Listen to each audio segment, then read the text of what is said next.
Հարգելի գործընկերներ, իհարկե մենք հիմա ամփոփում ենք ընթացիկ 8-րդ գումարման ազգային ժողովի աշխատանքները եւ ես նաեւ այս առիթը օգտագործելով ուզում եմ շնորհակալություն հայտնեմ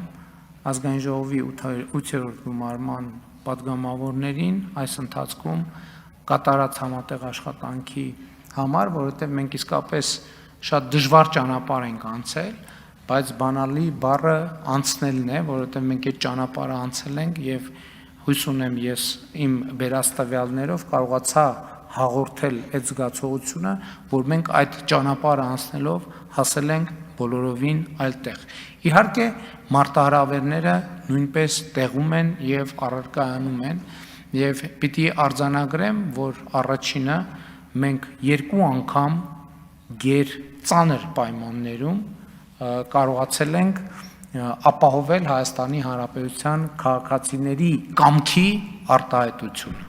Ուզում եմ հիշեցնել 2021 թվականին մենք ինչ միջավայրում ենք իրականացրել խորհրդարանական ընտրությունները եւ այդ ընտրությունների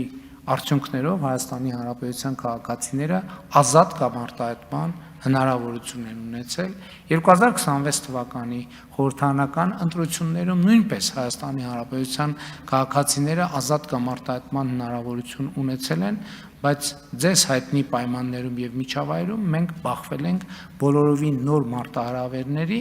եւ այդ մարտահրավերներին արձագանքելու պատշաճ մեխանիզմների ձևավորումը պետք է լինի առաջիկա մեր քաղաքական օրակարգի կարևորագույն հատվածը, մասնավորապես մենք այսօր արդեն պետք է ստեղծենք երաշխիքներ, որ ընտրակաշառք բաժանող եւ այդ տրամաբանությամբ գործող քաղաքական ուժերը չունենան որևէ շանս Հայաստանի Հանրապետությունում որևէ քաղաքական ազդեցություն ունենալու։ Ես ուզում եմ արձանագրել, որ այո, մենք պետք է հստակ արձանագրենք, որ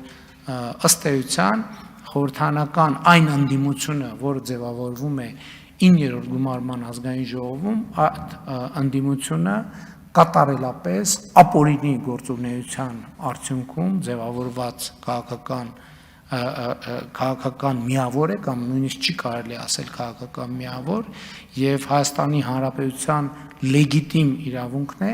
այդ process-ները եւ այդ շրջանակները զրկել հետագա քաղաքական գործունեության հնարավորությունից եւ դրա համար Հայաստանի Հանրապետությունը պետքա ձեռնարկի միջոցներ եւ մենք 2026 թվականի խորհրդարանական ընտրությունների նախընտրական քարոզարշավի ընթացքում նաեւ այդ պարտավորությունը ստանձնել ենք եւ վերաստանձնել ենք իհարկե նաեւ Հայաստանի Հանրապետության քաղաքացիները իրավունք ունեին եւ ասցին հարցադրեցին թե իսկ ինչու այդ խնդիրները մինչեւ օրս լուծված չեն մենք էլ փորձեցինք բացատրել եւ իրականությունը հենց այդպիսին է որ խաղաղության բացակայության միջավայրում նման հարցերի լուծումը էականորեն դժվարանում է, որովհետև գիտեք, պետքա շատ հստակ եւ ուղիղ ասել։ Եվ նախորդող շրջանում 2021 թվականի ընտրություններին հաջորդած եւ 2020 թվականի ընտրություններին հաջորդած շրջանում Հայաստանի Հանրապետության կառավարության եւ խորհրդարանական մեծամասնության գերկենտրոնացումը եղել է խաղաղության օրակարգը եւ բոլոր հնարավոր ուժերը եւ էներգիան կենտրոնացվել են այդ խնդրի լուծման վրա։ Ու սա ունեցել է նաեւ շատ էական պատճառ 2021 թվականի օգոստոսի 24-ին այս դահլիճում հաստատված կառավարության 2021-2026 թվականների գործունեության ծրագիրը սկսվում է արձանագրումով, որ Հայաստանի Հանրապետության եւ տարածաշրջանի համար խաղաղ զարգացման դարաշրջան բացելը ժողովրդի առաջ խորհրդարանական մեծամասնության եւ կառավարության ստանձնած մեծագույն պարտավորությունն է եւ մեծագույն ջանքերը եւ մեծագույն էներգիան ուղղվել է այդ պարտավորությունը կատարելու վրա չնայած լավ լուրն այն է եւ սա իսկապես շատ հիշարժան փաստ է որ այս ընթացքում ինչպես ես առիթ ունեցա նշելու Հայաստանի Հանրապետությունը ոչ միայն շարունակել է բնականոն զարգացումը, այլև Հայաստանի Հանրապետությունում տնտեսական աճը ըստ էության բարձր է եղել նախորդող շրջանում եւ աշխարհի միջինից եւ Եվրասիական տնտեսական միության միջինից,